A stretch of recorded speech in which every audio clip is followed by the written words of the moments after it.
Hi everyone, Rene here. In this video I'm going to talk about what size grow bag do you need to grow your vegetables. I just had one of my viewers ask a question on one of my videos as to what size grow bag do you really need. He hasn't been able to find any videos, even on my site, as to how big a bag you need. He thought that pretty much anything you need needs to be in a 10-gallon grow bag. So here's my response to that. First of all, I have never used a 10-gallon grow bag. My favorite bag is the 5-gallon grow bag right here, which, as you can see, is the one I'm using right here. Now, there's a reason why you can grow anything in a 5-gallon grow bag. In fact, over the last few years, I've been using a lot of 3-gallon grow bags. Okay, so first of all, when you make a grow bag, you're going to fill it up with soil pretty much. Well, this one's gone down a little bit, but pretty much right up to here. As you can see, I've got a nice big healthy tomato growing. Now, this is the beginning of the season. This tomato will probably grow, well, you can't see the top of this stick, but probably 4 times the height of this, and it'll come out to here. I'll be putting a cage around it, and it'll still be fine. In fact, it'll be just as strong or even stronger than my neighbor's garden over there, who's growing them in the ground. The reason being is because of what they call air pruning. In fact, if you look inside this bag, I don't know if you could see, there's all kinds of fine filaments of roots inside. Can you see those? And what happens is, as the plant grows, the roots grow into the bag, and when they hit the outside of when they hit the bag, they grow through. Those fine filaments will grow through, and the sun actually burns off the filaments. So what's happening is they're going through, they're burning, and the plant continues to grow, but the roots do not get root bound. So even though you have a huge plant in a 5-gallon grow bag, it's not going to get root bound because the filaments, the roots kind of grow out and they burn from the sun. Okay, and that's what they call air pruning. They're hitting the air. Now, if you grow in a 5-gallon bucket, that's not going to happen because a bucket doesn't breathe. But, oops, I just lost my bag.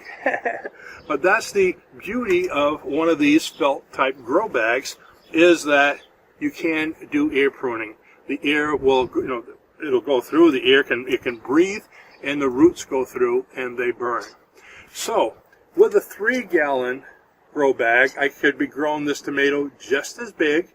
The only thing is, if the tomato plant gets too big, it might topple over. So that's one downfall of a 3-gallon. But the 5-gallon is great. One garden I had a few years ago was using kiddie pools, and I had 5 of these in each kiddie pool, and I had 3 tomatoes in each, 3 tomato plants in each one. I had 2 peppers in each one. Matter of fact, one year, I'm on a deck right now, one year at the base of my deck, I put a corn on the cob in the middle. So I planted corn right in the middle where the stick is, and I planted 3 sets of green beans, 3 green bean seeds around it. Now, just to show you what happened with a 5-gallon grow bag, the corn grew 10 foot tall from a grow bag. Very strong stalk, and the green beans grew so tall that they came all the way up to the deck. I had them going along the far side, and they went all the way to the door. So my green beans, the stalks were 23 feet long. So think of that, 3 sets of green beans coming out. One of them was 23 feet long, a 10-foot tall corn on the cob from one 5-gallon grow bag. Okay, the thing is, it's going to get watered, and the water goes right through. Now, I had these in a bath on the bottom with about maybe ½ inch of water, so all of them were in this bath of water. And the plants take up whatever water they want, if your soil is done right. Matter of fact, I'll make a video shortly on the proper soil mixture, or what I call the proper soil recipe for bags if they're put in water. Okay, so if you want to have them self-feeding. So how big do you need? If you have 3-gallon bags, that's fine. 5-gallon bags to me is wonderful. I have done 7s. I've never done 10s. I guess you can, but to me, I think you're just wasting a lot of soil.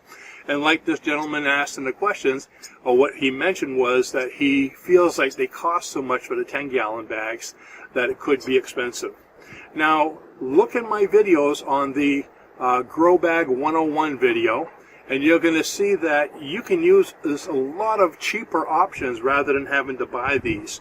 One year I bought a big roll of that shade cloth that you use for, you know, plants if you want to keep the roots out, weed cloth, I can't remember what they call. But I made grow bags myself from those. About 4 or 5 years ago, I used those cloth Walmart bags. So you can use pretty much any kind of a cloth bag that breathes. Don't use the plastic ones, those don't work, okay, but something that breathes and you can still do the air pruning. So I hope that helps you understand about what size bag to use. Use whatever size you like, but it doesn't have to be big, because the plant will still be strong and it will not get root bound if you just have it in a grow bag. So with that, share it with your friends, and I'll see you in the next video. Bye-bye now.